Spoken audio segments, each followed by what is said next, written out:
plane you will hijack is a Vindicator Delta Wing subsonic bomber. I can fly anything. You take off from UK June 2nd. Disable the crew as discussed. At destination you receive $1 million, new passport and onward passage to Rio de Janeiro. Understood? It will not be easy. The landing you want is going to need steady nerves. For $1 million you will summon them.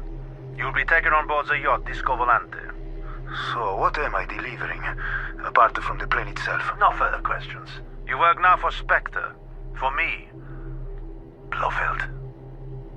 Thunderball by Ian Fleming. Dramatised by Archie Scotney, starring Toby Stephens as James Bond, Alfred Molina as Blofeld, Tom Conti as Emilio Largo. With John Standing, John Sessions, Lisa Dillon, Ian Ogilvy, Julian Sands and Janet Montgomery. Martin Jarvis is the voice of Ian Fleming. May the 18th, 1959. It was one of those days when it seemed to James Bond that life was nothing but a heap of 6 to 4 against. So, maybe a 60% chance of survival from all this? Open wide, 007. I beg your pardon, sir. Open and say R. R, sir? I don't follow. Say R. R. Ah, yes, your tongue is furred. I thought so. Shoulders back. Are you a qualified doctor, sir? I'm qualified to save you from yourself. Oh. The MO was right. Spasm in the trapezius muscles, fibrositis nodules. Well, it's not very satisfactory, is it, James? I'm perfectly fit, sir. MO says you must take it easy for 2 or 3 weeks on a more abstemious regime. He thinks you would then make a complete return to physical fitness. Most weekend golfers have fibrositis. Aspirin and embrocation get rid of it. Nothing to it, really, sir. How much stone-ground whole wheat do you eat? I'm sorry? Vegetables, nuts, fresh fruit. Practically none at all, sir. What is this? It's no laughing matter, 007. There is no way to health except the natural way. All your troubles are actually... Troubles? Yes. This, what's it called, toxemia, revealed by your medical, is the result of a basically unnatural way of life. Nature will ride to the rescue, courtesy of Dr. Joshua Wayne in a white hat. Well, actually, a white coat, anyway. Cure is not beyond our reach, 007. Eh? Well, that's all, James. Miss Moneypenny has made the reservation. You won't know yourself when you come out. New man. Out of where, sir? Shrublands. Dr. Wayne is a remarkable chap. Very up-to-date equipment. Even got his own herb garden. Nice stretch of country. In Sussex. But, I mean, is this really necessary? Essential. If you want to stay in the 00 section, that is. Dismissed, 007. Now, what the hell, Moneypenny? Is he off his rocker? What's all this bloody Shrublands nonsense? And the manager's been terribly helpful. Sounds rather dishy on the phone. He can give you the Myrtle room in the annex. I don't want any room in any annex. He says it's, groovy. Looks right over the herb garden. They've got their own herb garden, you know. What's going on? Em's talking like a nut cutlet. I think it's only a passing phase. You know, he gets these bees in his bonnet. What's eating him? Well, of course, you've been away. Last month he got lumbago, and he heard about Shrublands from a friend of his. This man swore by it. Told him we were all like motor cars, and what we needed from time to time was to go to a garage and get it... what's the word? Decarbonised? Yes, that's it. There's no end to your talent, James. Anyway, all very luxurious, only 20 guineas a week, and it makes him feel wonderful. Em went for 10 days and came back absolutely sold on the place. Why is he picking on me to go to this nut house? Well, when he saw your medical, he told me to book you in. James, do you really drink and smoke as much as that? It can't be good for you, you know? I'd rather die of drink than of thirst. As for the cigarettes, it's really only that I don't know what to do with my hands. That's not what I've heard. Trust you're finding Myrtle to your liking, Mr. Bond. I beg your pardon? The Myrtle room. Splendid view of the... Oh, yes, the herb garden. That sundial seems to beam up at you, does it not? Yeah. I imagine you found our naturopathic brochure exciting? Well, I'm looking forward to the potassium broth, Dr. Wayne. Call me Josh, by the way. And our unmalted slippery elm is to die for. I hope not. What? Oh, great. Sense of humour. Could you remove all your clothes, please, except your underpants? Oh, God, I went through all that yesterday. And you read about the unreal glories of massage. Unreal? Well, so outstanding it's difficult to believe. I imagine so. Effleurage, stroking and friction, petrissage, deportment. And vibration, I believe. Quite a few scars. You seem to have been in the wars, Mr. Bond. Near miss, yes, during the war. Really? War between peoples is so old hat. Now just breathe in deeply, please. Well, Mr. Bond, blood pressure's a bit high, osteopathic lesions in the upper vertebrae, and some sacroiliac strain, the right ilium slightly displaced backwards. Bad fall sometime, maybe? Perhaps. So, here we go. Strict dieting for 1 week to eliminate the toxin, massage, irrigation, hot and cold sitz baths, osteopathic treatment, and a short course of traction. Complete rest, of course. Just take it easy, Mr. B. You're a civil servant, I understand. Yep. Do you good to get away from all that pen pushing for a while. Treatment rooms in half an hour. No harm in starting right away. What's traction, by the way? A medical device for stretching the spine. Very beneficial. Some of my patients call it the rack. You know what comedians folk can be. Oh, yes. Sense of humour. Josh.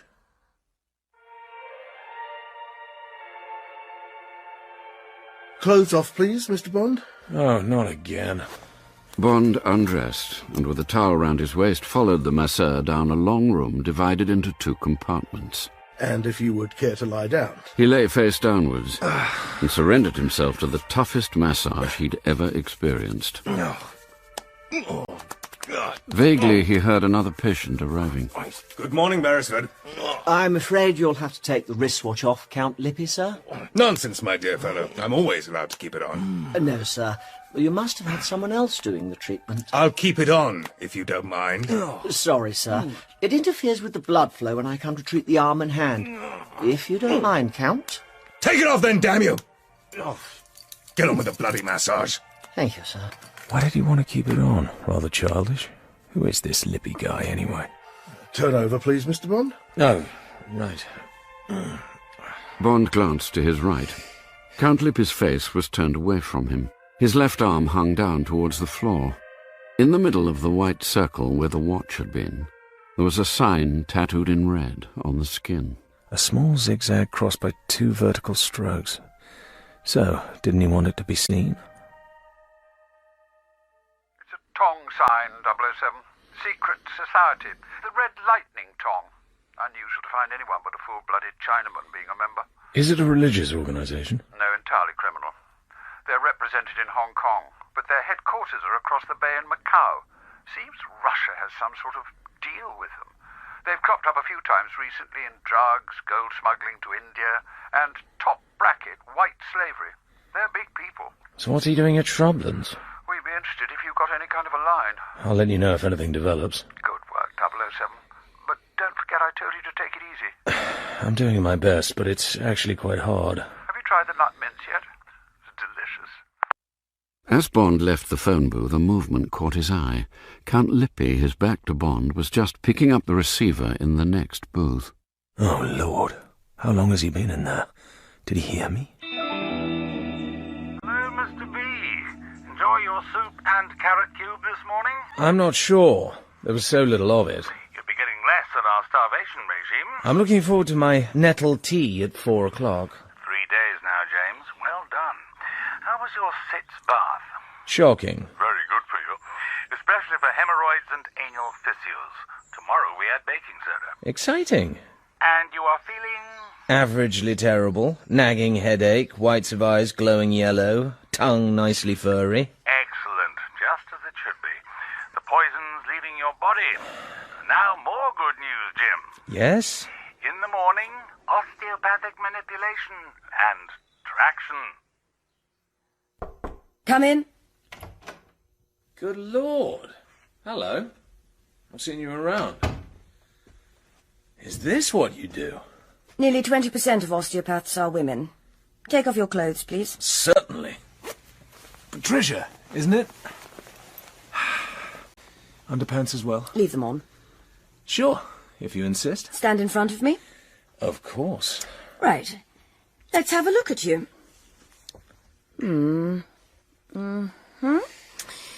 All right. Lie on the couch, face downwards. Relax.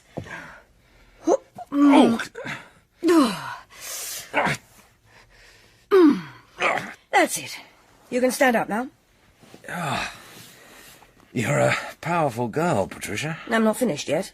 Clasp your hands behind my neck. Wow. Such eyes. Be quiet.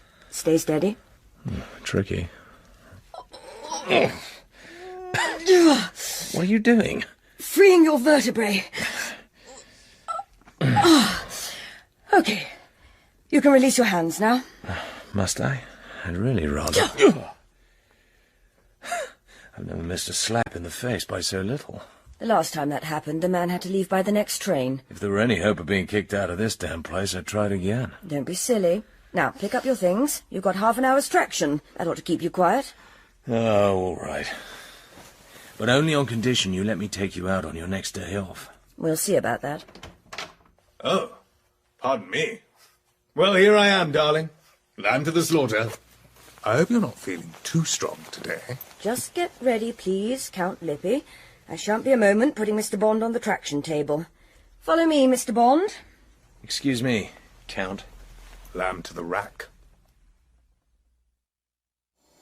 Face downwards, please. Not until you tell me what this thing does.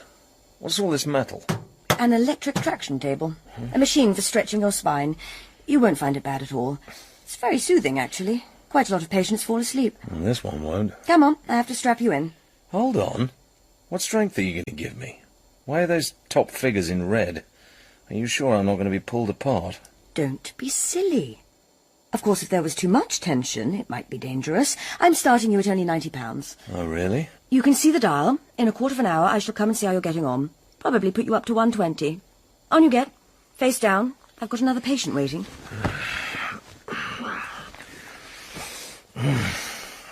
If you kill me, I'll sue. What are you doing? Strapping you in. Chest and hips. Right, I'm going to start the motor now. You'll feel the straps tighten, then relax. It's simply the gears engaging and disengaging to produce the rhythmic traction. Stand by.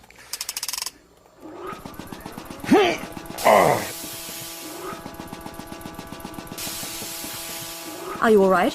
What do you think? Have fun. I'll be back in 15. Oh, well.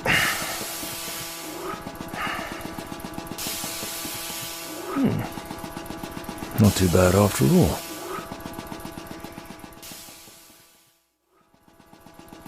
How are you doing? Fine. It's actually okay. Told you so. I'm putting you up to 120 now.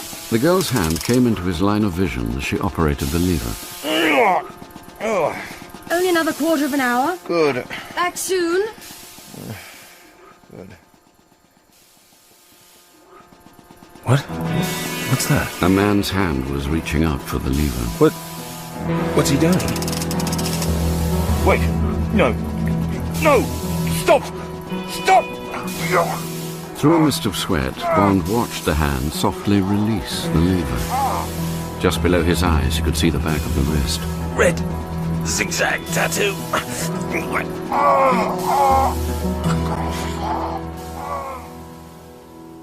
I heard the noise of the machine, Josh. I came in to check. The indicator was up to 200. I tore down the lever and ran to the surgery for the choramine. You injected 1 cc? Yes, the pulse was terribly weak. Then I telephoned you. God, what a bummer. I suppose he must have jerked the lever somehow. He might easily have killed himself. Okay, he must have some safety arrangement installed. This is all M's fault. He's mad, sending me to these grated carrot merchants. Have it out with him when I get back. Pulse is weak, but no structural damage, just surface abrasion of the nerve ends and shock. You'd better take personal charge of the case, Pat. Rest, warmth, and defleurage. We don't want any complaints. Get me? I get you, Doc.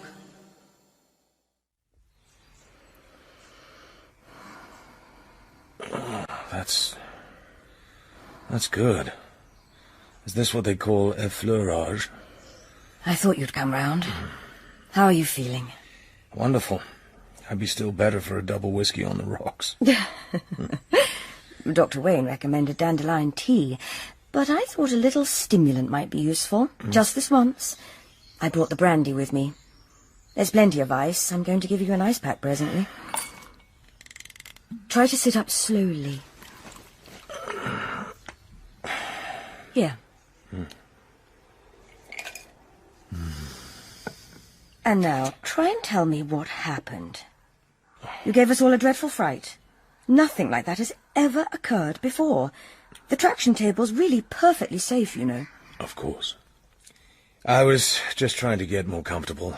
I suppose I must have knocked the lever. Then I don't remember anymore. Well, another 2 days of treatment and you'll be right as rain. Though Dr. Wayne asks if you could possibly keep all this to yourself. He doesn't want the other patients to get worried. I should think not. I won't say anything. It was my fault anyway. Now, how about some more of that treatment? You really do give great effleurage. Next day, Bond searched the Count's room, while Lippy was down in one of the treatment areas.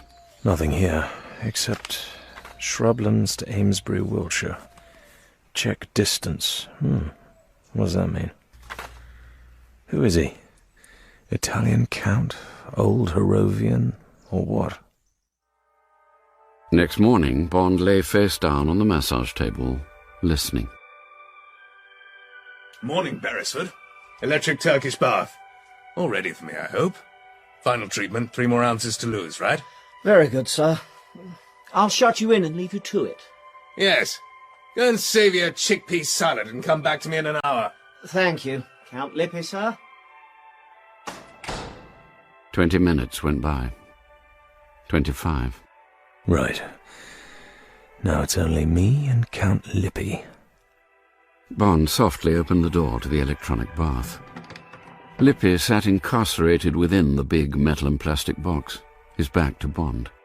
There was a hole in the top, through which the patient's head emerged. God damn it, Beresford, is that you? Let me out of this thing.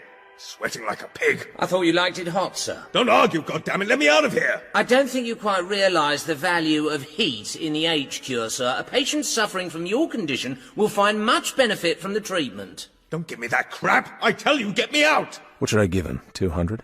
No. Punishment, not murder. 180 for just retribution. Half an hour of real heat will do you the world of good, sir. Hang on. And if you catch fire, you can sue, my dear Count. Bond! You bastard! All right, £1,000 and we're quits. Nothing that a week in hospital won't cure. 10,000. See you later, Irrigator. All right, 50. Bond, help me. Help! Do you hear me? Help! Intriguing. A £50,000 bribe. He must have a very urgent reason for needing freedom of movement. Bond! Bond! Help me! James Bond was right. The outcome of this rather childish trial of strength was to upset, if only in minute fashion, the timing of a plot that was to shake the governments of the Western world. Willkommen in Paris, meine Herren. Bienvenue à Paris, monsieur. Welcome to Paris, gentlemen. Congratulations. You all possess a clean sheet with Interpol. After a lifetime in major crime, that is your highest qualification as members of the Special Executive for Counterintelligence, Terrorism, Revenge and Extortion. SPECTRE. As you know, I am founder and chairman of this private European enterprise for profit, Ernst Blofeld. Thank you. To business. Plan Omega. First, Lippy has made a serious error. This so-called Count was instructed to make his headquarters at a certain south of England clinic. His instructions: to maintain contact with Eamon Petacci at Boscombe Down Airfield, where the NATO bomber experimental squadron is under training. I recruited this Petacci to hijack the plane and its contents and fly it to Area Zeta. Lippy was to report on Petacci's continued willingness. Reports have been satisfactory. But Lippi was also entrusted to post the letter on D+1, 3 days from now. Tell them, Dr. Kalyagin. Spasibo, Herr Blofeld. Members, unfortunately, this foolish man became embroiled with a fellow patient at the clinic. Result, he is now in Brighton Hospital suffering from second-degree burns. Absurd! Out of action for a week. This involves a delay in our precious Plan Omega. I have now provided Airman Patachi with a vial of influenza virus. He will take the vital test flight after his recovery. Lippi will then post the letter according to plan. Spasibo, Doctor. You should all know that Lippi will be eliminated within 24 hours of the posting of the letter. Questions? Ja, Herr Blofeld. Yes, Professor Dietl. Herr Blofeld, has our esteemed Signor Emilio Lago established his cover as Supreme Commander in Area Zeta? He has. The treasure-hunting myth has gained full credence. The crew of yacht Disco Volante are hand-picked. Remind us, Professor. Ja, sicherlich.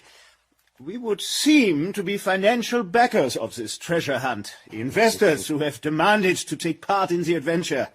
We are rich businessmen who might be expected to be taken in by such a scheme. And you, of course, Professor, our valued physicist, also takes a role of metallurgist, our coin expert. Your numismatist, Blofeld.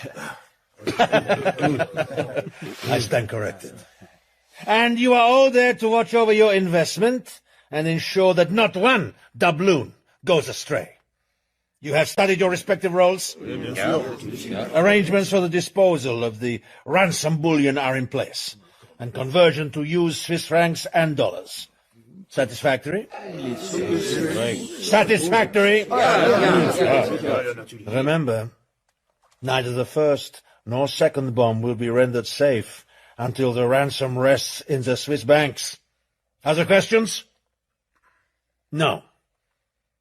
I am satisfied. I shall remain at headquarters to watch over reactions to the letter.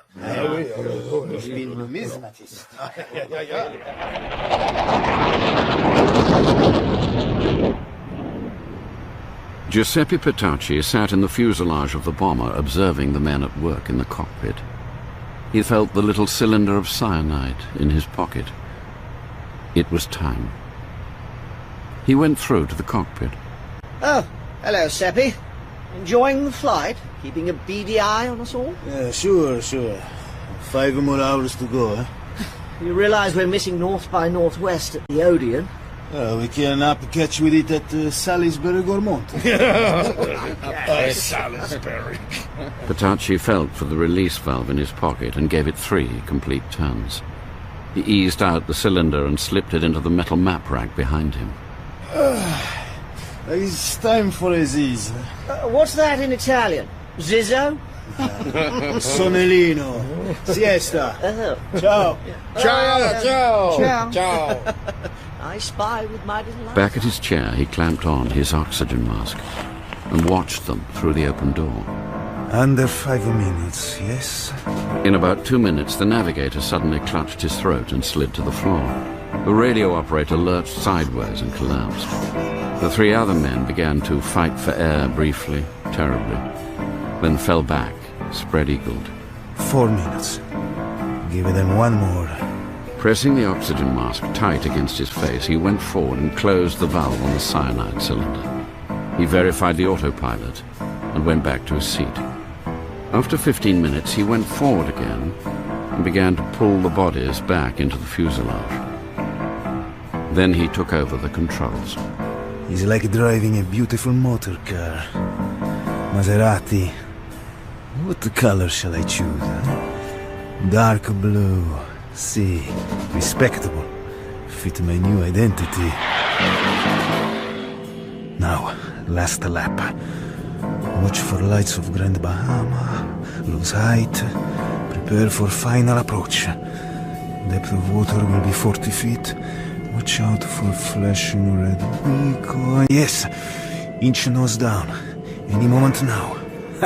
It's going to be easy. 500 feet. 400. 3, 2, shape of yacht in darkness. Bene.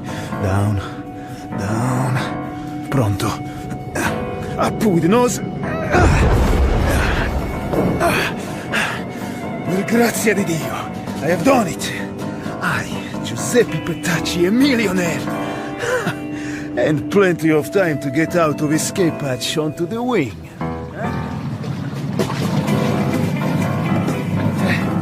Good evening. Buonasera, my friends. Good evening. One plane, delivered in good condition, a little wet. Please sign here. Va bene.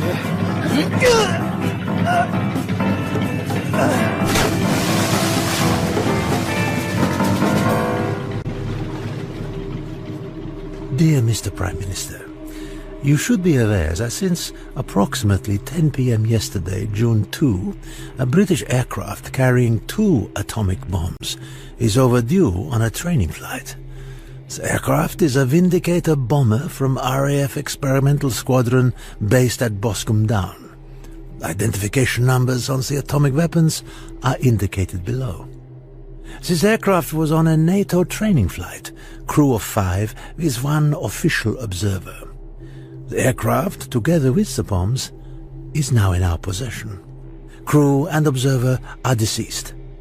Whereabouts of this aircraft and of the atomic weapons, rendering them possible of recovery, will be communicated to you in exchange for equivalent of £100 million in gold bullion. Fine .999. Instructions for the delivery of gold are contained in the attached memorandum. Failure to accept these conditions within 7 days will have the following consequences. After that date, a piece of property belonging to the Western powers, valued at not less than the aforesaid £100 million, will be destroyed. There will be loss of life. If, within 48 hours after this warning, willingness to accept our terms is still not communicated, there will ensue destruction of a major city situated in an undesignated country of the world. Very great loss of life. This, Mr. Prime Minister, is single and final communication. We shall await your reply, every hour on the hour GMT on the 16 megacycle waveband. Signed, Special Executive for Counterintelligence, Terrorism, Revenge and Extortion. SPECTRE. SPECTRE? Ridiculous. What's that supposed to mean? The PM received this letter this morning, 007. Addressed to him by name at 10 Downing Street, postmarked Brighton, 8:30 a.m. on June the 3rd. Now, what do you think? I think it stands up, sir. If this plane and the weapons really are missing, I think they mean it. So does the War Cabinet. And so do I. Oh, by the way, I've asked Q to join us. He's cleared on this. Yes, the plane with the atomic bombs is missing. The stock numbers on the bombs are correct. What is there to go on, sir? Practically speaking, nothing. Nobody's ever heard of these SPECTRE people. But we know there's some kind of independent unit working in Europe. All details are correct. The Vindicator was on a flight out into the Atlantic. RAF crew of 5 and an official NATO observer, an Italian called Giuseppe Petacci, squadron leader in the Italian Air Force. Over there checking on his background now. Top NATO pilots have been coming over here to get used to the planes and the bomb release routines. The aircraft just vanished in the transatlantic air traffic. Didn't distant early warning pick it up? Well, there's evidence, unconfirmed, that a plane peeled off the inward route to Idlewild and turned south. But it could be almost anywhere by now. It would need special runways. It must have come down somewhere. You can't hide a plane of that size. Exactly. Apologies, Am. Ah, come in, Q. Just putting 007 in the picture. Sit down. Sorry I'm late. I have further info on the bomb. Just a second, Q. The plane could be crash-landed in the sea, 007, in shallow water. Wouldn't that explode the bombs? Well, no, actually, 007. Forgive me, M. But they're absolutely safe until they're armed. Even a direct drop would only explode the TNT trigger to the thing, not the plutonium. How are these SPECTRE people going to explode them, then? Apologies again, sir, but I expect you know, 007, that an atomic bomb looks just like any other bomb. Does it? Oh, yes. The nose is full of ordinary TNT, with the plutonium in the tail. So these people would have to actually drop the bomb to set it off? Ah, no. They would need a man with good physics knowledge. Lucky I'm not on their side, and all he'd have to do would be to unscrew the nose cone, the ordinary detonator, and fix on some kind of time fuse. You see, a nuclear bomb is not very bulky. You could put it in the back of a big car, for instance, and leave it parked with the time fuse switched on. Get out of range, say 100 miles away, and that would be that. Oh, yes, all right, Q. Listen, this is the first blackmail case. Unless SPECTRE is stopped, every criminal scientist with a chemistry set will be doing it. So, nothing for it but a payout? Operation Thunderball, the PM's calling it. God knows why. Mushroom cloud, sir. Nuclear explosion effect. Nagasaki and so on. Sometimes known as a thunderball. PM knows what he's talking about. Oh, really? Anyway, money's no object. We've teamed up with the CIA to cover the world. Where do I come in, sir? I have an idea. And I wish it to be pursued by a reliable man. He means you, 007. The best evidence is that the plane left the east-west air channel over the Atlantic and turned south. Now, assuming it couldn't have landed in America itself... Radar network being too good. Exactly. Where might be suitable, Q? The Bahamas? Thank you. Got to be. Group of islands, many of them uninhabited and possessing only one simple radar station. The nearest of the Bahama group is only 200 miles from the main American coastline. So why didn't SPECTRE send their letter to President Eisenhower instead of the PM? To make us do what we're doing, hunting all round the world. I'm betting they'd like to collect the so-called ransom and close the operation as quickly as possible. We've got to push them as close to the use of No. 1 bomb as we dare. In the hope that something will betray them in the next 6 3/4 days. I'm pinning my hopes on my guess. And on you, 007. You're booked on all planes from now until midnight to the capital, Nassau. You're a rich young man looking for some property in the islands. An excuse to do as much prospecting as you want. Oh, well, if you insist, sir. Who do I cooperate with in Nassau? The governor knows you're coming. Oh, and James. Sir? When this is all over, we'll talk about the joys of shrublands. Right, sir. You should give it a go yourself, Q. Not a chance, sir.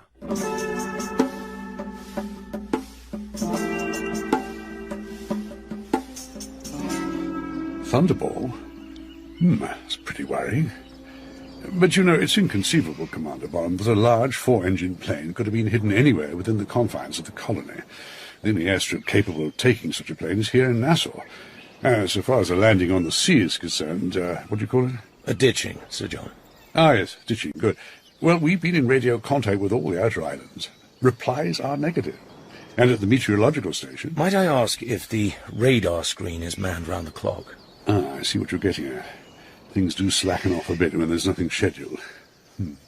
Let's see. There was a request from the Foreign Secretary about recent arrivals. That's right. Well, I've had a word with Immigration and Customs. Nothing out of the ordinary, just the usual mixture of tourists and businessmen. Immigration will be happy to go through the forms with you. Might I ask a question? Fire away, old boy. I'm looking for a group of men, probably 10, 20, I don't know. They're likely to have a ship or a plane. I gather you have plenty of conventions coming to Nassau. We do have those sort of gatherings, yes. But in the last 2 weeks, only a moral rearmament group at the Emerald Wave and the tip-top biscuit people at the Royal Bahamian. And they've gone now. It's all very respectable. That's just it, Sir John. The people I'm looking for who may have stolen this plane will certainly take pains to be just that. We're not looking for a bunch of flashy crooks. Well, we've got our annual treasure hunt going on. I can't believe you want to bother your head over a lot of rich beachcombers. Do they have a yacht? Ah, I believe they do. And a small plane, for the matter of that. But their top man, Emilio Largo, is respectable enough, and his crew have never once given us trouble. Unusual, actually. Not a single case of drunkenness in 6 months.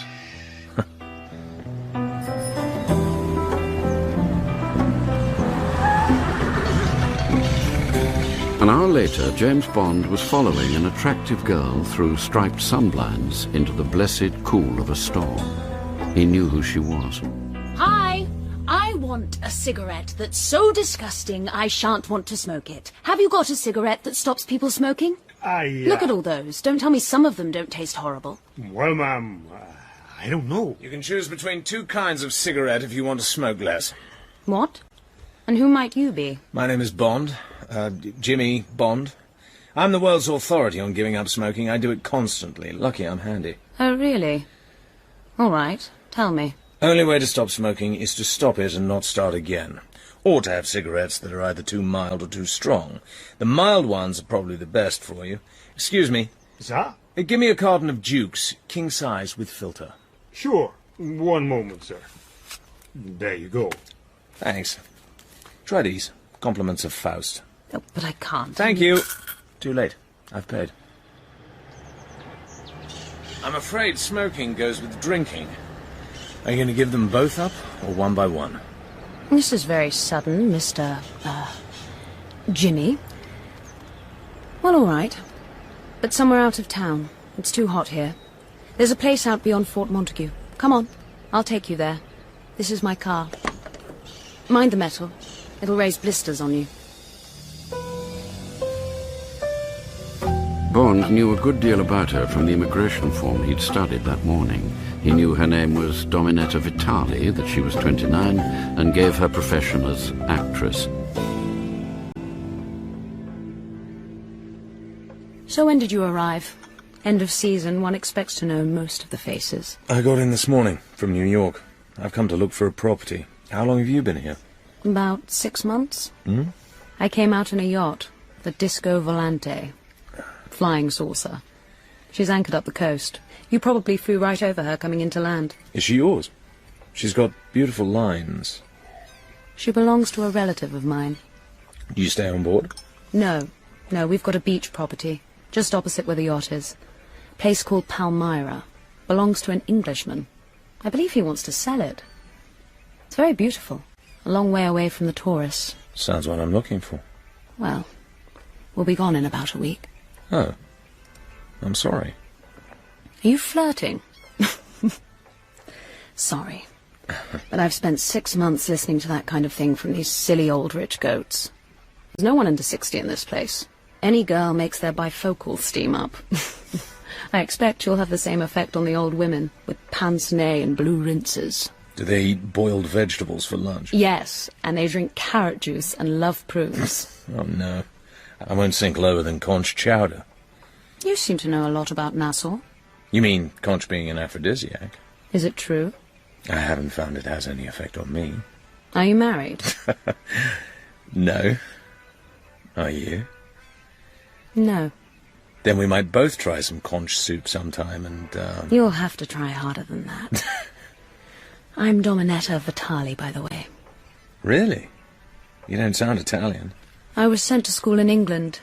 Then I went to RADA to learn acting. Oh. The British kind of acting. I'm a great fan of Celia Johnson. Really? She's my role model. Oh, perfect. I'm enjoying our brief encounter. My parents thought it was a ladylike way to be brought up. Then they were both killed in a train crash. I went back to Italy. I remembered my English, but you don't get far in the Italian theatre by walking about with a book balanced on your head. This relative with the yacht, wasn't he there to protect you? No. He's not exactly a relative. He's a close friend. Guardian? Maybe. Come and visit us on the yacht. He's called Largo. Amelia Largo. Largo? Yes. You've probably heard. He's here on a treasure hunt. Really? Well, that sounds fun. I'd like to meet him. What's it all about? Heaven knows. He's very secretive about it. There's some kind of map. I'm not allowed to see it. I have to stay ashore when he goes off prospecting. A lot of people have put up money for it. Investors. They've all just arrived. We're leaving in a week, so I suppose the real hunt's going to start any moment now. Trouble with most treasure hunts is that either someone's been there before, or the wreck is so deep in the coral you can't get at it. What are the investors like? They seem all right. Very dull and rich. Emilio's giving a party for them at the casino tonight. What do you do all day? A bit of shopping for the yacht. I like underwater swimming. I have an aqua lung. Ah, I used to do a bit. Will you show me some good bits of reef sometime, Dominetta? For God's sake, don't call me that. Most people call me Domino. Oh, it's time I went. Thanks for the drink. They'll get you a taxi. 007, meet 000. Felix Leiter! You made it. Take it easy, friend. Dick Tracy will tell all. Did you know it was going to be me? Sure. CIA knows everything. Cheers. Bottoms up. So, last time we met, you were with Pinkertons. What's the score? Drafted. Hell, anyone would think there was a war on. When the president sounded the fire alarm, I thought the Russians had landed. And then they tell me to pack my spade and bucket, come on down to Nassau. Well, of course you gripe like hell. Asked them should I brush up on my canasta game and take some cha-cha lessons. And? They told me I was to team up with you down here, so I packed the bow and arrows instead. Now you spill, you old son of a bitch. Hell, it's good to see you. Great story, James. Except planes with atom bombs don't get stolen in real life. Apparently they do. These hijackers sound like pros. We gotta get them. Especially as my medal collection's looking a bit thin since I left the outfit. Where do we go from here? We have to decide whether these people are hunting pieces of 8 or 100 million ransom. You brought the Geiger counter? Sure, and it's a honey. State of the art. Looks more like a Rolleiflex. Yup, and this looks like... A Rolex? Cute, huh? Camera over shoulder, watch on wrist. Got it? Now take a look at this watch. And it is a watch. Only difference is that the sweep second hand is a meter that takes the radioactive count. You still wearing that old timepiece of yours with the big phosphorus numerals? Of course. So I come close up to you with my camera. Go on, put your watch up against the counter. See? The sweep hand here is getting all excited. Move your watch away, it loses interest. It's those phosphorus numerals of yours. And no giveaway clicking sound. James, if we get near where those atomic bombs are hidden, this damn sweep hand will go right off the dial. Okay, so let's go hire ourselves a 6-penny sick, pay a call on the Ocean Greyhound. A 6-penny sick? It's a launch, dummy. No such thing as a free one.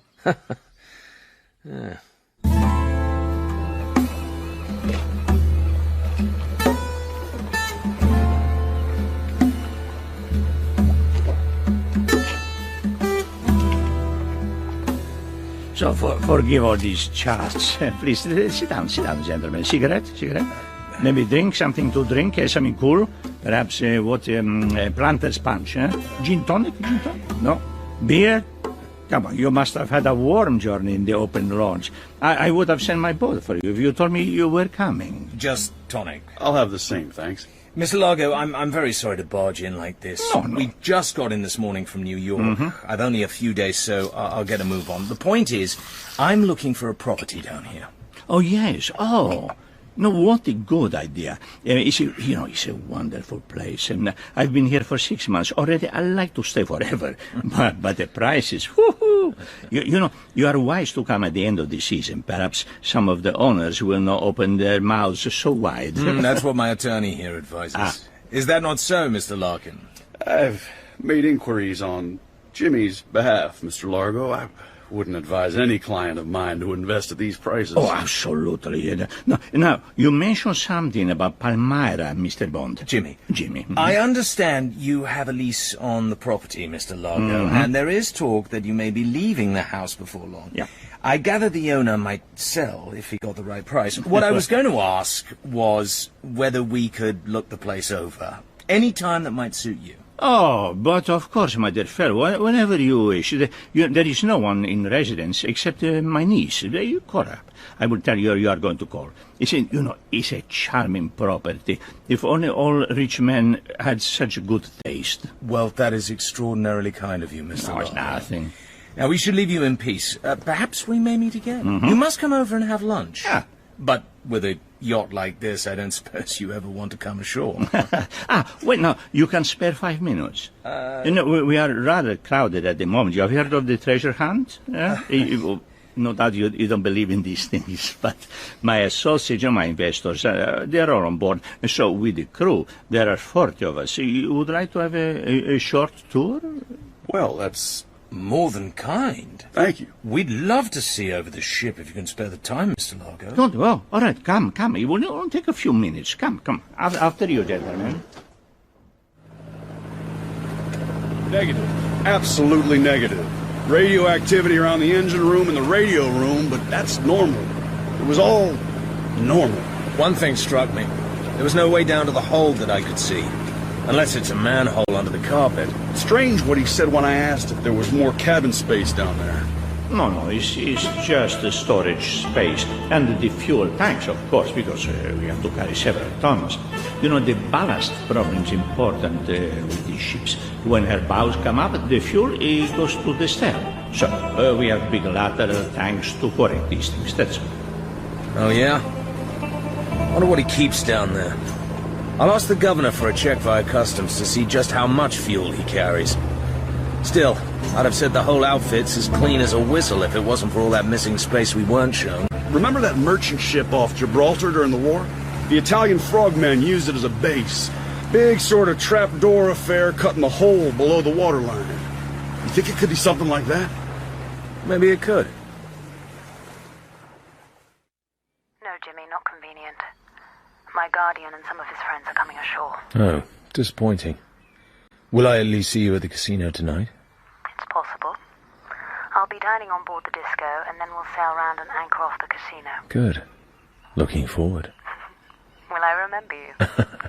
Oh, I'll remember you by your beautiful blue eyes. And maybe the blue rinse that matches them. A Geiger counter, no less. I congratulate you on your thoroughness, Commander Bond. As Governor, I won't pretend I'm not somewhat relieved. Relieved, Sir John? Well, splendid news that the Disco Volante and Mr. Largo both passed your respectability test. Actually, they haven't. What do you mean?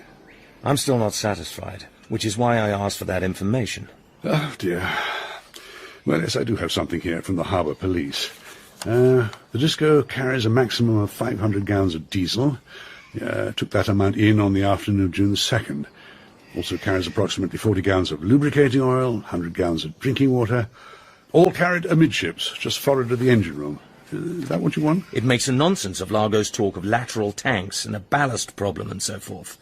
I'm sorry, there's something on board he wants to hide. Treasure hunting equipment, perhaps? Maybe, but nice Mr. Largo is still an unreliable witness. Look, the Disco will be lying in the harbour tonight. Is there someone, perhaps on your police force, who could give me a hand with an underwater recce?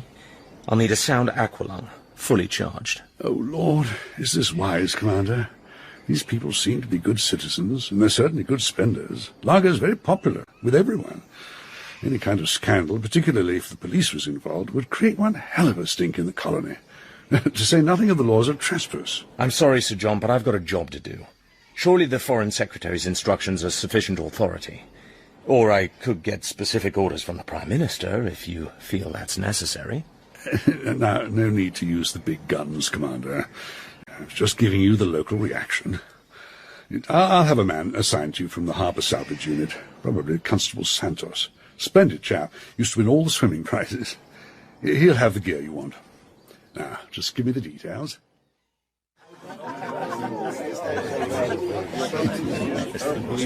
Banco. Banco. Once again. Banco. Bravo, Signor Largo. Every time. Beautiful young Dominetta. She brings you luck. Oh, I don't think so, Professor. Come on, Emilio. I'm bored. Oh. Hurry up. I'm ready for champagne and caviar. Not yet, Dominetta. I am past my third banco. I feel the bank is going to run. But, Signor Largo, the table has no memory. Luck is strictly for the birds. Banco. My good friend, Mr. Jimmy Bond. You may say so, you know. Everybody. Now, we have the big money coming. Maybe I should pass the bank, because the English know how to play the railway trains. Now, if I have to lose, I will certainly like to lose to Mr. Bond. A bank of $800, I see. So, card for you, for me, and one more for each. A 9. 9 of diamonds. Was a good start. So good, I will face up my second card. A glorious 10. You certainly make me try. I lost by a pip. It's the cruelest way to lose, you know. What did I say? The English can pull whatever they like out of the shoe. So it seems can the Italians. We should go into partnership. All right, yes. So we try once again. Yes, you put in what you have won. I will banco that in partnership with Professor Dietl on your right. He's one of my investors. Yes, Dietl? Yes? Oh ja, ich bin sehr glücklich darüber. Yes, whatever you say, that's right. Mr. Bond, you win again. I'm sorry. Once more by 1 point. Now, indeed, writing is on the wall. Professor, you will have to continue alone. This Mr. Bond he has green fingers against me. I surrender. Okay, here you are. Well, $1,600 in 2 coups, over £500. And it would be fun to pass the bang. La main passe. La main passe. What? Jimmy, don't do that to me. Don't tell me the bank is going to go down in the next hand. I shoot myself. Really. Okay. I will buy Mr. Bond's bank, and we will see. There. Banco. Aye. Banco y fe. But you are hunting me, my dear fellow. You are pursuing me. What is this? Is vendetta? When I came to the table, I saw a spectre. What? What did you say? What do you mean? The spectre of defeat. I thought your luck was on the turn. Perhaps I was wrong. Let's see. Is it about to go? So, my friend wishes to put the evil eye upon my cards. Well, we have a way to deal with that where I come from. You see? Fist and fingers make a snake like this. That certainly put a hex on me. But what did it do to the cards? Come on, your spectre against my spectre. All right, my friend, we are wrestling. The best of 3 falls. Yeah? Here comes the third. No card, thank you. Cha! So, draw or not draw? All right, I draw. 9, porca miseria. Sorry, senor. You should have killed the evil eye in the pack, not in me. Evil eye? Well, shake hands, Jimmy. Now I must wait for the shoe to come round again. I have a hard evening work ahead of me. Darling, I don't think you know Mr. Bond, except on the telephone. He has taken all my winnings. Perhaps he can squire you. How do you do? Didn't we meet at the tobacconist's this morning? Yes, it's possible. I have such a bad memory for faces. Emilio, perhaps if I take this Mr. Bond away, your luck will turn again. Maybe. See you later, my dear fellow. Thanks for the game. I'll order champagne and caviar for 3. My spectre also deserves his reward. You may not fare so well in Dominator's hands as you did in mine.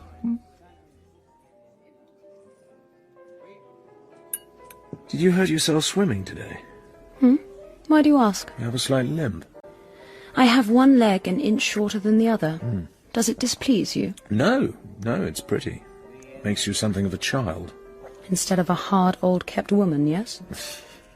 Is that how you see yourself? It's what everyone in Nassau thinks. I make up my own mind. Would you like to know what I think of you? Every woman likes to hear about herself. But make it sound true, otherwise I shall stop listening. All right. Your true sensibilities have had to be put aside, but not very far underground. Now you've got the things you wanted, you've almost had enough of them. Just for the record, you're beautiful, provocative, self-willed, cruel. Well, I told you most of that. Why do you say I'm cruel? When Largo was losing, you didn't give him a word of comfort or encouragement. I would say that's cruel. Men don't like failing in front of their women. I wanted you to win. I cannot pretend. You didn't mention my only virtue. Honesty. I love to the hilt and I hate to the hilt. With Emilio, I'm halfway. Where we were lovers, we are now friends who understand each other. So you're fed up with your gilded cage? Yes. It is cruel for Emilio, but it is also human. Emilio wants women for use, not for love. Give me some more champagne. All this talk has made me thirsty. And I would like a packet of players. I am fed up with just smoking smoke. I need my hero. Miss, 10 players, please. Sure, miss. Here. Thank you, sir. Please, as they say in the advertisements. What's that about a hero? Ah, you don't know. Ah, my one true love, the man of my dreams, the sailor on the front of the packet of players. Here he is. Oh, you don't understand the romance of this wonderful picture. This man was the first man I ever sinned with. I took him into the woods. I loved him in the dormitory. You're not bored having to listen about my hero? I'm only jealous. Go on. I spent all my pocket money on him. In exchange, he introduced me to the great world outside Cheltenham Ladies' College. He grew me up. He put me at ease. He stayed with me. My talisman. My obsession. What a hero. My brother is just the same. He hung on to a little metal charm his nanny had given him until he was 19. Then he lost it. I shall never forget the scenes he made, even though he was in the Air Force by then, in the middle of the war. He said it brought him luck. Did it? He's done all right. Much older than me, but I adored him. Girls always love crooks. He said our grandfather had been so successful as a smuggler in the Dolomites that his was the finest among all the Patachi tombstones in the graveyard at Bolzano. My brother said he was going to have a finer one still, by making money the same way. Patachi? Is that your family name? Oh, yes. Italia is only a stage name. What happened to your brother? What's his first name? Giuseppe. He went wrong in various ways. But he was a wonderful flyer. Last time I heard of him, he'd been given some big job in Paris. I pray for him every night. I love him. You understand that? Yes, I understand that.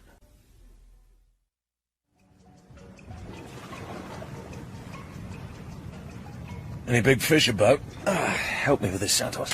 Usual habitat, sir. Some barracuda, perhaps, maybe a shark. But he's lazy and overfed with refuse from the drains. He won't trouble you, unless you're bleeding, that is. Water looks clear. Yeah, you're okay with this moon and lights from Disco Volante to guide you. You got enough air in the cylinder for 1 hour. It'll take you 12, 15 minutes, that's all. Thanks. See you soon. Here goes.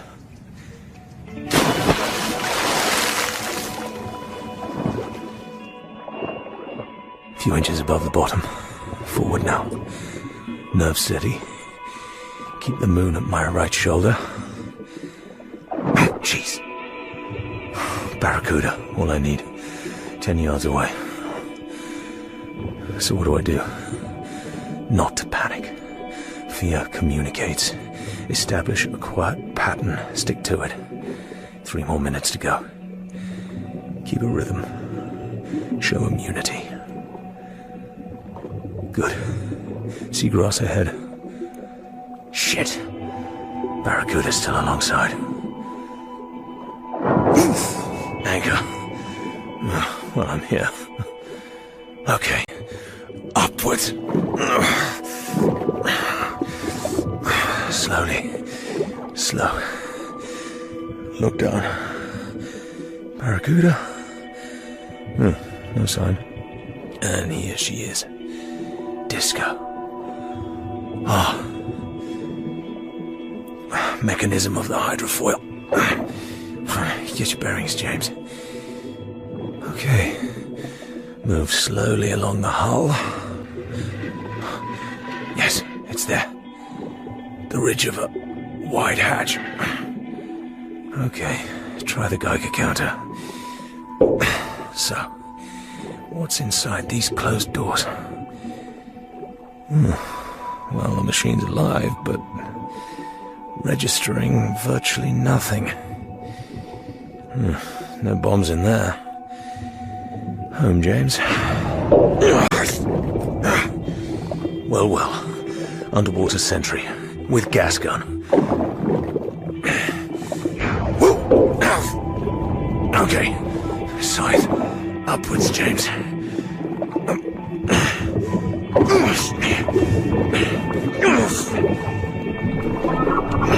Get away. Well, what do you know? My chum the Barracuda. The ultimate hostile weapon. Thank you. Clearly respect pays off. So, swim through the blood patch and away. Much obliged. Grenade? From above? Oh, that's all I need. Come on, James. All your strength. Down, and away.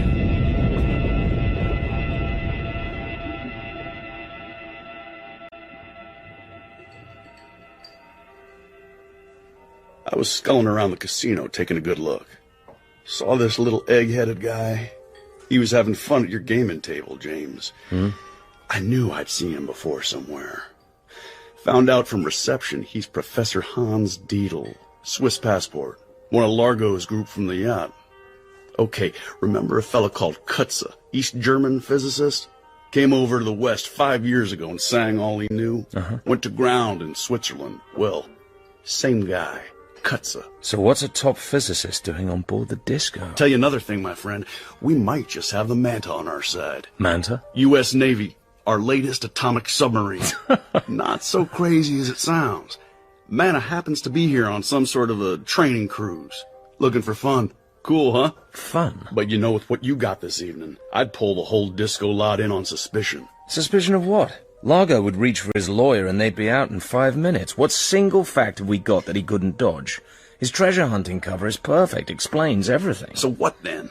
Limp it mine? Send her to the bottom in error, so to speak? No. We have to wait. Okay.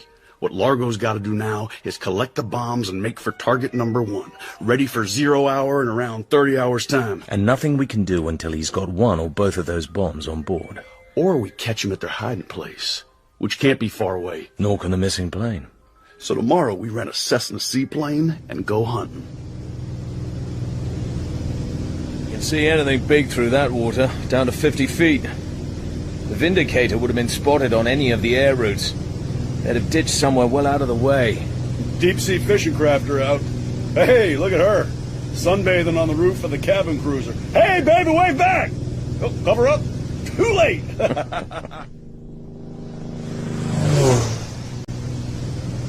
Grand Bahama coming up dead ahead.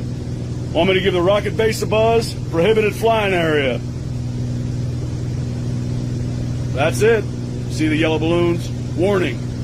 There's a flight test on this morning. NIA-KOI, NIA-KOI. You are in a prohibited area. Oh, hell. Can you hear me? Change course southwards immediately. NIA-KOI. This is Grand Bahamas rocket base. Keep clear. Keep clear. No use interfering with world progress. But if that little heap of ironmongery isn't worth $250 million, my name's P. Rick. Gotta be their target. And it's just about 100 miles from Nassau. Perfect for the flying saucer. Keep on south. This is more like it. Sandbanks, shoal water, ideal hiding place for the plane. Bring us down to 100 feet, Felix.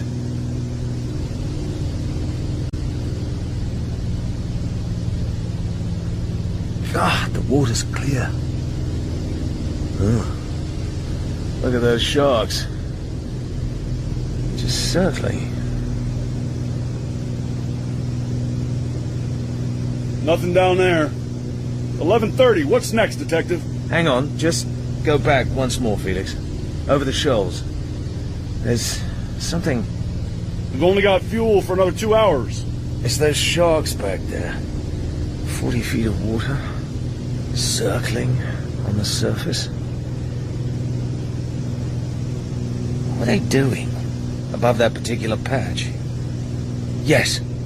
2 on the surface. 1 deep down. It's nosing at something, pulling at it. And there's a... Put it down over those sharks, Felix. I think this is it. Christ! I hope I can make it. Difficult to get a true horizon. This water's like glass.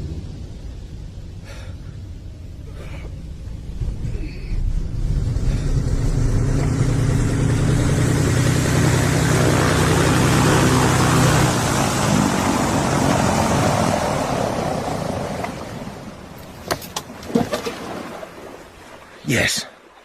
Ridiculous. Those rocks on the bottom are crap. They're painted patches. So are the areas of sand. Camouflage. That third shark's onto something. That's it, all right. Big tarpaulin over her. Well, I'll be goddamn, boy, oh boy. We found the goddamn plane. What do you know? I suppose I'd better get on down, then. Just one thing, Jacques Cousteau. What about our new best friends? Good thinking. Kill one and the others would go for the corpse.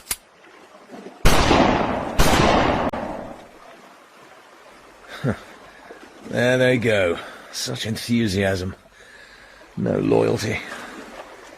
A dreadful feast. Take the gun. Get this thing on my back. You know the design for the Vindicator? Where to look? Yes. So long. Tell Mother I died game.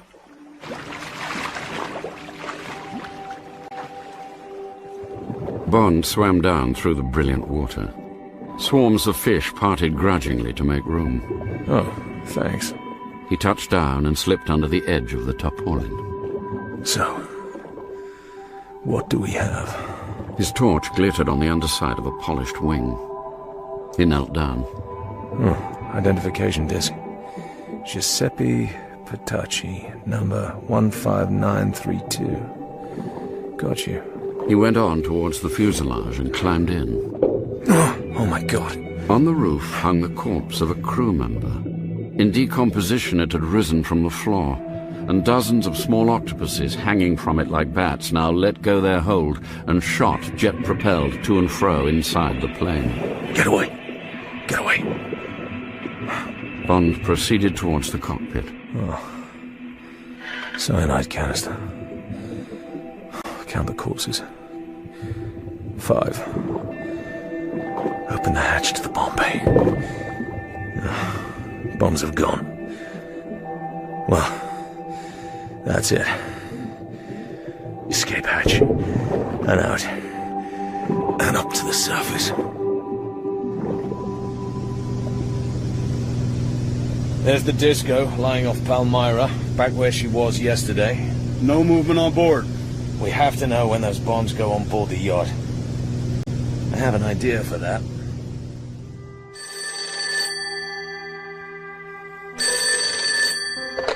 Yes? James, where have you been all morning? I thought you might have gone back to New York. No, just looking at an intriguing property. I want you to come swimming this afternoon. Love to. Where? A beach, a mile along the coast from Palmyra. Look out for a thatched hut. Skin diving is fun there. Not so many people. James, I must tell you, I've been told to pack and come on board this evening. Emilio says they're going after the treasure, tonight. Dead secret, so don't tell anyone. But he's vague about when we'll be back. I thought, when can you get there? Half an hour. We'll have more time. On the reef, that is. Commander Bond, my watchers tell me that the Disco moved to the oiling wharf this morning and filled her tanks. She's back at anchor off Palmyra now, though. We just flew over her. Yes, but I'm told her seaplane was lowered over the side half an hour ago and took off eastwards. Did your people radar track it? They did, but they lost her among the islands to the southeast. What's your latest? You were off the radar too, you know. Too early to tell, Sir John. You couldn't lend me a car, could you? Yeah, I suppose so. Land Rover do? Anything with 4 wheels. And I'm going to need a submarine. Sorry, you better ask the CIA.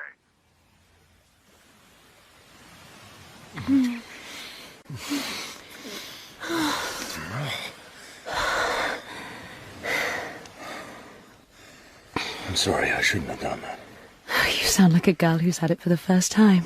Now you're frightened. Domino, I must talk to you. James, what's the matter? Is anything wrong? You're going to hurt me. Is it that you two are going away? Be quick. Do it cleanly and I won't cry. It's about your brother. What? What is it? This is his. I found it today. You found it? I don't understand. Is he dead? What happened to him? It involves your friend Largo. It's a very great conspiracy. I am actually here to find out things for my government. People will die unless you help to prevent it. Is this why you made love to me? To make me do what you want? And now you blackmail me with the death of my brother. I hate you, I hate you, I hate you. Your brother was killed on Largo's orders. What? I actually came here to tell you that, but then... I should have had the strength to stop it. I didn't. I wanted to put off hurting you. That's my only excuse. Please listen to what I have to tell you. So you see, those weapons are hidden somewhere. There is nothing we can do until they are actually on board the Disco. As long as the bombs are still lost to us, the threat is still there. You see that? Yes, I understand. So what's to be done? We have to know when those bombs are brought on board. That's all that matters. And how will you know? You must tell us. I'll help you. Hey, James, CIA have obliged with the Manta, courtesy of the U.S. Navy Department. She's been desperate for some action. Now she's got it. But she's standing by to give chase if the Disco takes off with bombs on board. Dock in at the Prince George Wharf. Domino knows the whole story. She has the Geiger counter. If the bombs come aboard the yacht, she'll signal to our guys on watch. Perfect. Quite a story, guys. Hell, I have to carry these missiles around. Command of a nuclear sub doesn't mean I'm not terrified by the whole business. So what are we to do? As I see it, Captain Clark, Largo will be coming back any minute now in his plane after picking up the bombs from wherever he's hidden them. So this girl will give us a tip-off, right? Then we close in and arrest his ship, or blow it out of the water. Right. Supposing he hasn't got the bombs, what then? We follow him, Captain. Sit close on his tail until the time limit is up. That's about 24 hours from now. Then we can hand the whole Thunderball problem back to our governments. By which time some little man in a speedboat leaves one of the bombs off the coast of America, and Miami goes up in flames. Or there's a big bang somewhere else in the world. Captain, we're damn sure Largo's our man. He'll be sailing for his target in no time at all. Dollars to donuts, he'll be placing that bomb at night. He'll deploy his underwater team, of course. Tonight's the last night he's got. Urgent information for Commander Barnes, sir, from the governor. Go ahead. The Disco seaplane returned at 17:30 hours, Commander. It was hoisted on board. Disco sailed at 17:55, course northwest. The girl did not reappear on deck after boarding. Thanks. Tell him the Manta will endeavor to shadow via the Northwest Providence Channel. Yes, sir. Thank you, sir. Well, gentlemen, that's that. You want your own underwater team? I'll get you 10 volunteers from right here on board. Let's go, guys. Take down all lines. Due north, 10 knots. Crazy gamble, of course. You bet. But if the bombs are on board, if the Disco veers north for the missile station, then by racing up the Northwest Channel, we might intercept her in time. Yes, but why didn't Domino make her signal? What happened to her? Emergency? What do you mean? Blofeld, half an hour ago, I found Vitali in the well deck with the camera. She was pretending to take a photograph of Palmara with the safety cap on the lens. Bloody hell. Cholera. You examined the camera? Fake. It was considered Geiger counter. Naturally registered over 500. But she refused to talk. Don't worry. I shall persuade her. Heat and ice is very effective. We are now sailing towards the target. I rendered her unconscious. I roped her securely to her bunk. This is nothing, Largo. The whole world is full of Geiger counters looking for us. I agree. Nassau police probably ordered a radiation search of all the ships in the harbor. Maybe she was bribed to bring the counter on board. Largo, place the atomic weapon. There will be nothing to fear. Operation will proceed. Within 24 hours, our labors will have been completed, and the great prize will be within our grasp. Oh, one more thing. When you are well away from target area, you will dispose of the lead casing of the weapon. It will contain Miss Vitali. Miss Vitali.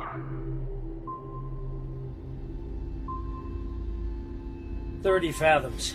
Now we got a clear course all the way, making good speed. Be off Grand Bahama about an hour before first light. Nothing can happen until it's certain the Disco is in the target area." Forgive me, Captain. Were you thinking we'd try and go alongside and board her, or just blow her out of the water? Well, I was kind of leaving all that to you fellers. Navy Department says I'm under your orders. I'm just the chauffeur. Tell me what you have in mind. Glad to go along with it, so long as it doesn't endanger my ship. Too much, that is. It seems to me that if the Disco is going to lay that bomb as close to the rocket base as she can, she'll heave to and anchor about a mile offshore in about 10 fathoms. Then get the bomb another half mile or so closer to the target, lay it in 12 feet of water, switch on the time mechanism, and get the hell out of it. For my money, assuming the bomb's set for the 12 hours Largo's got before the time limit expires, he'll go back to Nassau with his treasure hunting story and wait for his next orders from SPECTRE. Unless he's managed to get information out of the girl. Leaving all that aside, Commander Bond, how's he going to get that bomb out of the yacht and right into the target area without being spotted? I'm sure that's the real purpose of the Disco's underwater compartment. They'll have one of those underwater sleds in there, and probably an electric torpedo to haul it. They'll load the bomb on the sled and take it in with a team of underwater swimmers. Lay it and come back to the ship. Makes weird sense. So what do you want me to do about it? There's only one moment to nail these people. If we show our hand too soon, the Disco can get the hell away and dump the bombs in 100 fathoms. The only time to get them, and the bomb, the first bomb anyway, is when the team has left the ship and is on its way to the laying point. We've got to get their underwater team with our underwater team. We have the finest swimmers in the nuclear flotilla. I don't suppose you have rubber suits on board? Have to. We're not always sailing among the palm trees. We'll need them. By the way, the enemy's got CO2 guns, range about 20 feet. But they're slow things to reload.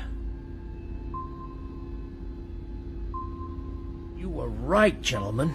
About 5 miles ahead and 2 points to starboard. She's doing around 30 knots, and she's showing no lights. Care to have a look through the scope? No moon yet, but you'll see the white blur when your eyes get used to the dark. What's her course? Same as ours, western end of Grand Bahama.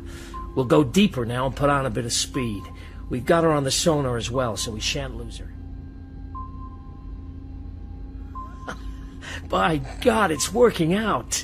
They hove to just about 10 minutes ago. Sonar keeps on picking up underwater noises. What you bet they're getting things mobilized in that compartment of theirs? So, okay. I guess you and the boys had better get going. Hey, this is fun. Bond shot upwards in a blast of compressed air. Disco blacked out, less than a mile away. In Grand Bahama. Rocket base to the left. Bond quietly jackknifed his body down below the surface again. The men were spread out in a rough wedge, slowly marking time in the water. All here. 11 gleaming masks.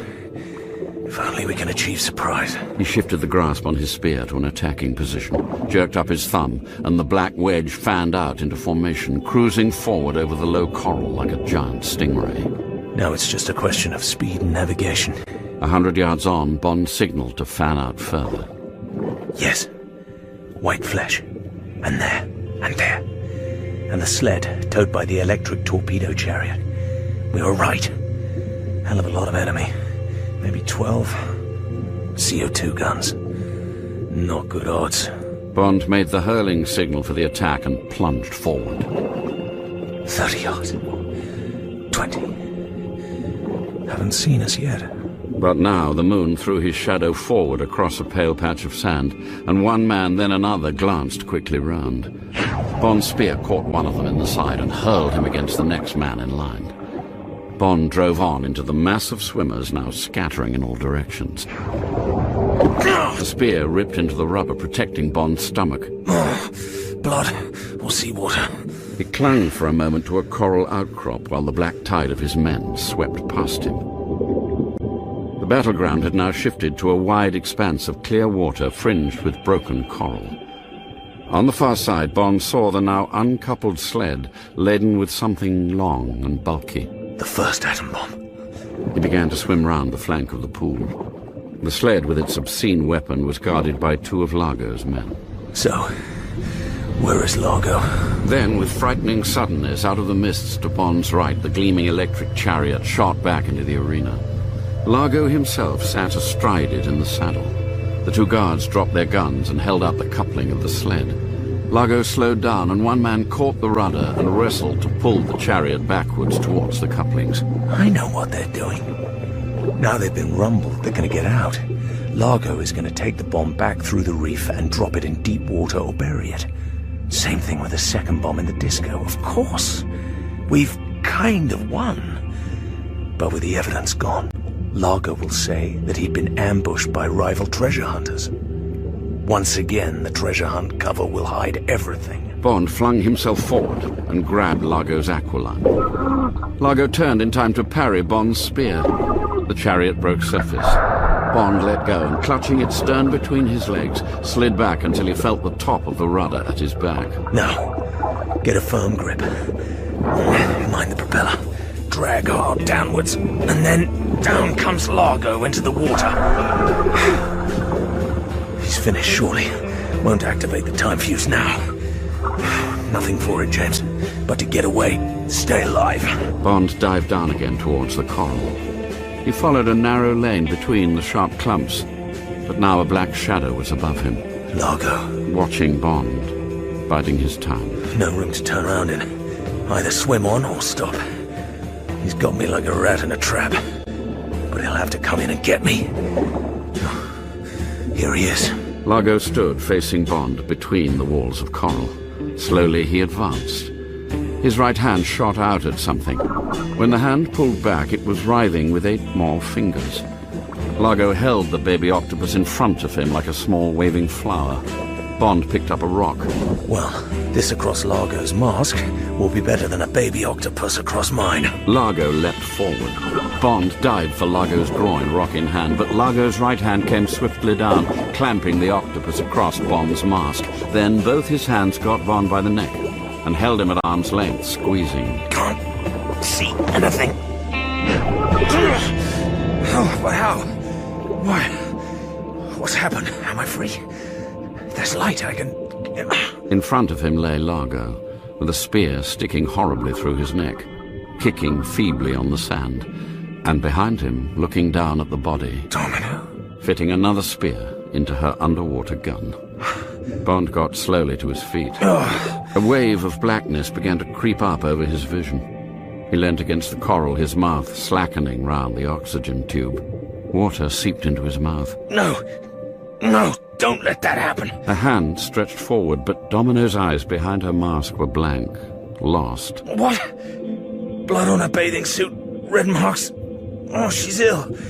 We'll both die standing here unless I... Come on. Take my hand. Yes, that's it. Moving up. Not so difficult. The 2 bodies reached the surface together, then lay face downwards in the shallow troughs of the waves. The oyster light of dawn slowly turned pink. It's gonna be a beautiful day. Doc said I wasn't to see you, but I thought you might want to hear the score. Okay? Yes? Domino, how is she? We were right about Miami, James. It was going to be target number 2. They were going to plant the second bomb in the yacht basin. So now everybody's happy. Oh, sure. Except me. Haven't been able to get away from my damn radio until now. And there's a pile of cipher stuff from M, just longing for you to get around to it. Oh, yes. M. Top brass from CIA and a team from your outfit are flying in this evening, so we can hand over. Watch our 2 governments getting snarled up over the Thunderball epilogue. Epilogue. What to tell the public, what to do with these SPECTRE guys. Whether to make you a duke, how to persuade me to run for president. Tricky details like that, huh? And then we'll damn well get away. Have ourselves a ball someplace. Maybe you'd like to take that girl along. Is she okay? Hell, she's the one that deserves the medals. The guts. They cottoned on to the Geiger counter. God knows what that bastard Largo did to her. But she didn't sing, not a damn word. Sing? When they were underway, she somehow got herself out of the cabin porthole with her gun and aqualung and went to get him. Saved your life into the bargain. Oh, hell, here's your damn medic gumshoeing down the corridor. I'll be seeing you, James. Wait, Felix. How is she? Just tell me. Doc says she'll be all right. Suffering from shock, needs rest. What was the matter with her? She swam a long way. She was not in a condition for such a... Doc says you get plenty of sleep. You gotta take it easy, James. Take it easy? Where have I heard that before? Tell me what's the matter with her. Where is she? For God's sake, Felix. James, he's roughed her up pretty badly. She's suffering from burns. She's still in great pain, but she's next door, room 4. Don't tell the doc I told you. Take it easy now. Domino. Jimmy, you are to stay here. Do you understand? You are not to go away. Do you hear me? What? You okay? I just wanted... Sleep. Thunder.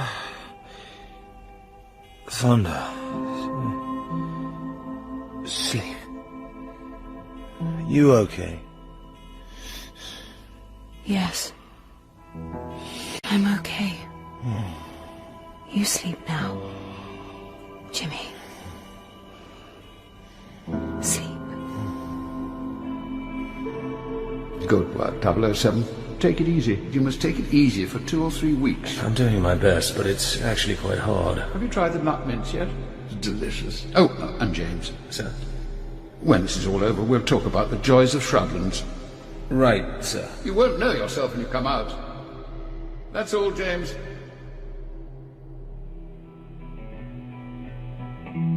In Thunderball by Ian Fleming, James Bond was played by Toby Stephens, Emilio Largo by Tom Conti, and Blofeld by Alfred Molina. Domino was played by Janet Montgomery. Felix Leiter, Josh Stamberg, Dr. Wayne, John Sessions, Patricia, Lisa Dillon, Count Lippy, James Callis, and the Governor of Nassau, Ian Ogilvy. Miss Moneypenny, Janie D., Captain Clark, Nigel Lindsay, Q, Julian Sands, and M was played by John Standing. Patachi and Professor Deetle, Matthew Wolfe. Massa Sam, Alan Sherman. Massa Beresford and the pilot, Darren Richardson. Dr. Kaliagin and radio operator, Aaron Lyons. Santos and submarine officer, Simon de Denny. Other parts were played by members of the cast. Martin Jarvis was the voice of Ian Fleming. Specially composed music by Mark Holden and Philip Smoot. Thunderball was dramatised by Archie Scotney, directed by Martin Jarvis, and is a Jarvis and Ayres production.